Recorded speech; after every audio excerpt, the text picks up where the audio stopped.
Assalamualaikum warahmatullahi wabarakatuh. Bagaimana kabar kalian hari ini? Semoga kita semua selalu diberi kesehatan ya. Nah, pada pertemuan kali ini kita akan belajar tentang teks prosedur dengan KD 3.6, yaitu menelaah struktur dan aspek kebahasaan teks prosedur tentang cara melakukan sesuatu dan cara memainkan alat musik atau tarian daerah, cara membuat kuliner khas daerah, dan lain-lain dari berbagai sumber yang dibaca dan didengar.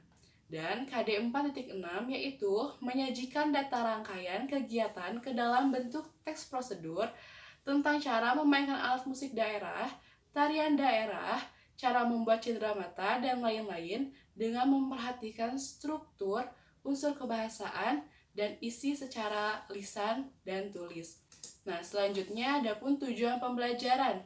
Setelah menyimak PowerPoint teks prosedur ini, guru berharap peserta didik dapat yang pertama menganalisis struktur teks prosedur dengan tepat.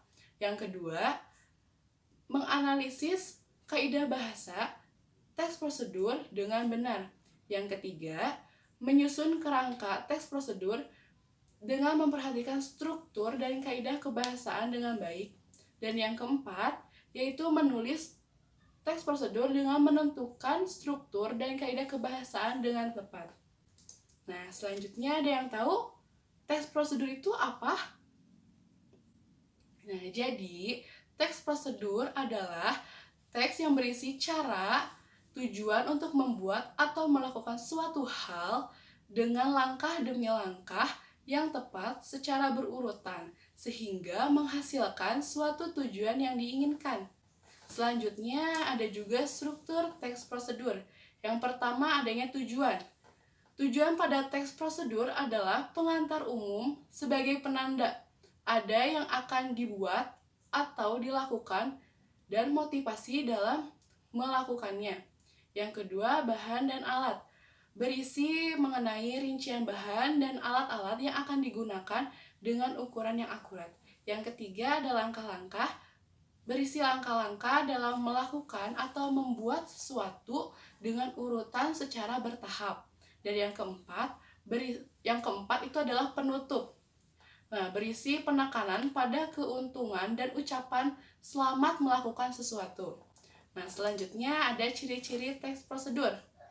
Yang pertama, menggunakan pola kalimat perintah atau imperatif. Kalimat perintah merupakan kalimat yang mengandung makna meminta atau memerintah seseorang untuk melakukan sesuatu. Yang kedua, menggunakan kata kerja aktif. Nah, kata kerja aktif yang memberikan suatu tindakan kepada objeknya. Yang ketiga, menggunakan kata penghubung atau konjungsi. Kata penghubung yang menyatakan waktu kegiatan yang hadir dan bersifat kronologis. Yang keempat, menggunakan kata keterangan untuk menyatakan rincian waktu, tempat, dan cara yang akurat. Nah, gunanya untuk menambah atau memberi keterangan pada kata lain. Selanjutnya ada kaidah kebahasaan pada teks prosedur. Yang pertama yaitu kalimat imperatif. Kalimat yang mengandung perintah. Nah, fungsinya itu untuk meminta atau melarang seseorang untuk melakukan sesuatu. Yang kedua, kalimat deklaratif. Nah, berisi pernyataan. Fungsinya itu untuk memberikan informasi atau berita tentang sesuatu. Yang ketiga, ada kalimat interrogatif. Berisi pernyataan. Nah, fungsinya itu untuk meminta informasi tentang sesuatu. Yang keempat, ada konjungsi temporal.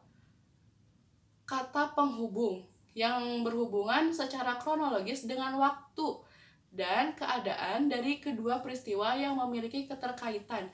Nah, contoh dari konjungsi temporal itu yaitu kata misalnya, kata selanjutnya, setelah itu, dan lain-lain. Selanjutnya ada verba material dan tingkah laku. Verba material yaitu perbuatan yang mengacu pada tindakan. Dan verba tingkah laku yaitu perbuatan yang mengacu pada tindakan berdasarkan ungkapan. Selanjutnya ada partisipan manusia. Nah, mengikutsertakan manusia dalam tulisan tersebut untuk membantu langkah-langkahnya. Dan yang terakhir yaitu bilangan penanda.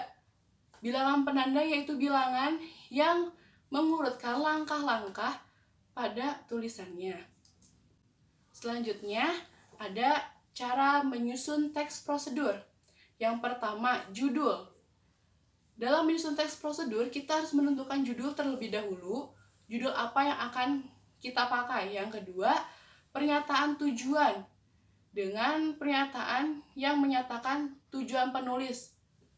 Tujuannya membuat teks prosedur itu untuk apa. Yang ketiga, alat dan bahan. Berupa rincian, alat, dan bahan. Yang keempat, yaitu membuat langkah-langkah.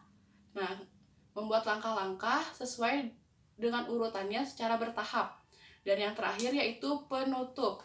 Ucapan atau memotivasi orang untuk melakukan hal tersebut. Nah, selanjutnya ada contoh teks prosedur, yaitu tentang cara membuat kue brownies kukus instan. Nah, contoh teks prosedur ini sudah dianalisis. Sekian pemaparan presentasi dari saya, kurang lebihnya mohon maaf. Wabillahi taufiq wal hidayah. Wassalamualaikum warahmatullahi wabarakatuh.